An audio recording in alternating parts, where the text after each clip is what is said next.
So, I got off work, and all things considered, I got off work and started playing nonstop, and I just got off of it.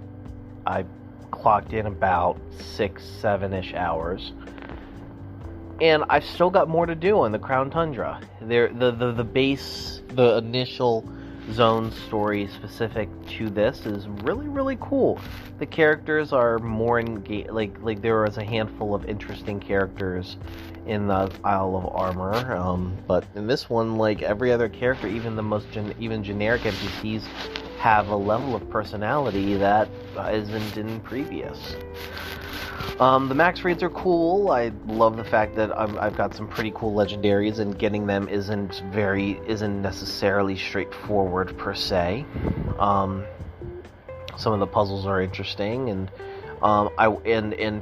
they've done an even better job of making Pokemon appear in the overworld, so it feels much more natural.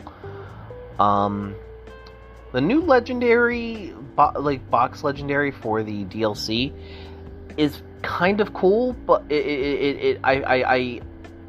spoilers, it's technically 2 Pokemon as 1, but part of me feels like they would have been better if they were just their own independent mons instead of but I understand why they went with what they went with. Now that I have more access to some of the Galarian forms of Articuno, Zapdos, and Moltres, they're pretty fucking dope, and how you catch them is really interesting too. All in all, I'm still fiddling with the DLC, and I'm still having fun with it, and I think like